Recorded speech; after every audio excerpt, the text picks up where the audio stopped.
দিতে গিয়ে আমি এইবার একটা ডিপ্লোম্যাটিক খেলা খেলতে দেখলাম আইসি সম্রাট বাবুকে। উনি প্রথমে আমার অভিযোগপত্রটি নিয়ে বলে এটা এখানে হবে না, এটা আপনি কলকাতায় যান, আপনার জুরিসডিকশন এখানে না, এটা কলকাতায় হয়েছে ম্যাটার এখানে। আমি বললাম আমি হাইকোর্টের অ্যাডভোকেট দাদা, আপনি আমাকে আমার জুরিসডিকশন শেখাবেন না, তাহলে আমি আপনাকে জুরিসডিকশন শেখাবো। আমি যেখানে আছি, যেই থানা আমার আন্ডারে পড়ে, প্রধাননগর থানা পড়ে, আমি করতে পারিনি কারণ এটা সাইবার রিলেটেড। আমাকে প্রধাননগর থানা সবসময় বলে সাইবার রিলেটেড, আপনি ইয়েতে যাবেন, সাইবারে যাবেন। আপনি আমাকে কোন কোন আইনের কোন ধারায় আপনি আমাকে না বলছেন? তারপরে বলছে 0 এফআইআর করবো, আমি কিন্তু এটা পাঠিয়ে দিব কলকাতায়। বললাম কি করে, কগনিজেবল অফেন্স, আপনি কি করে 0 এফআইআর হবে? তখন বলছে তাহলে একটা কাজ করুন, আমি নিতে পারি। আমাকে ডিজিপি লাস্টের বার সিদ্ধিনাথ গুপ্তা, তারপরে আরো অনেকের নাম বললো, তারা আমাকে বকা দিয়েছে কেন মুখ্যমন্ত্রীর এগেনস্টে তুমি এই মামলা নিলে। আমি বললাম এটা আইনের শাসন না শাসকের আইন? এখনো ইয়েস ম্যাডাম যায়নি আপনাদের? 15 বছর দাসত্ব করে এখনো আপনারা ডিজিপি ডিএসপি এসব দেখছেন? আপনাকে দেখতে হবে কেউ এসছে, অভিযোগটা কি সত্য হলে আপনাকে পদক্ষেপ নিতে হবে। তখন বলছে তাহলে আমি নিচ্ছি, একটা কাজ করবেন, আরো কিছু এফআইআর করান, তাহলে আমার উপরে আসবে না। আমাকে যখন কেউ জিজ্ঞেস করবে আমি তখন বলবো আরো তো এফআইআর হয়েছে, আমি একা নেইনি। আমি বলছি এটা আমার কাজ না আপনার কাজ?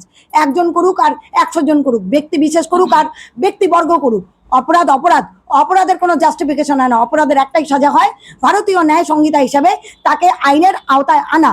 আপনি আনবেন কি আমি লাইভে আসবো? তখন উনি বলেন আমি কি মানা করছি, আমি তো 0 এফআইআর। বলছি কোনো 0 এফআইআর না, রিসিভ করবেন। আপনি এক কাজ করুন, আপনি বই খুলুন।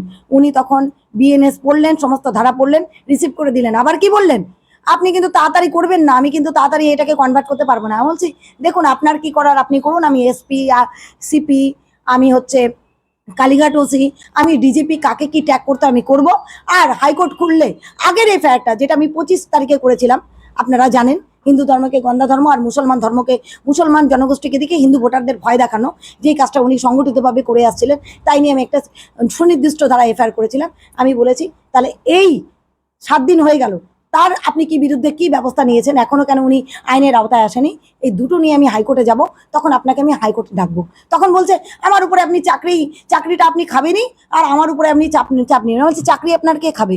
এখন যেই সরকার সে নির্দিষ্টভাবে বলে দিয়েছে প্রত্যেকটি প্রশাসনকে স্বচ্ছভাবে কাজ করবেন, আইনের শাসক হবেন, শাসনের মানে আইনের শাসন হবেন, শাসকের আইন না। আর আপনারা রূপ রং কালার আর দল দেখবেন না, ধর্ম দেখবেন না। আর মুখ্যমন্ত্রী মমতা ব্যানার্জি যতদিন মুখ্যমন্ত্রী ছিলেন, এখন এক্স মুখ্যমন্ত্রী, উনি উৎপাটাং কথা বলছেন, উনি দেশদ্রোহিতা, উনার উপর মামলা হলে আরো একটা এক্সাম্পল সেট করা যাবে, সেটা হচ্ছে আইনের উপরে কেউ না, আর ফ্রিডম অফ স্পিচের এক বাউন্ডারি থাকা দরকার। আর রাষ্ট্র সর্বোপরি, দেশের উপরে কেউ না, ব্যক্তি বিশেষ না, ধর্ম বিশেষ না, আর কোনো লোক বিশেষ না। তাহলে এইটা একটা কোনো কোম্পানি রিলেটেড কেস না দাদা, এটা কোনো পার্সোনাল কোনো কেস না, এটা দেশের উপরে কেস। তাই আপনি 2-3 দিন কেন লাগাবেন? অ্যাজ সুন অ্যাজ পসিবল আপনি এটাকে ডিসপ্যাচ করুন, এটাকে কনভার্ট করুন এফআইআর। না করলে আইনের যতগুলো রাস্তা আছে আই উইল অ্যাপ্লাইড অ্যাকর্ডিংলি।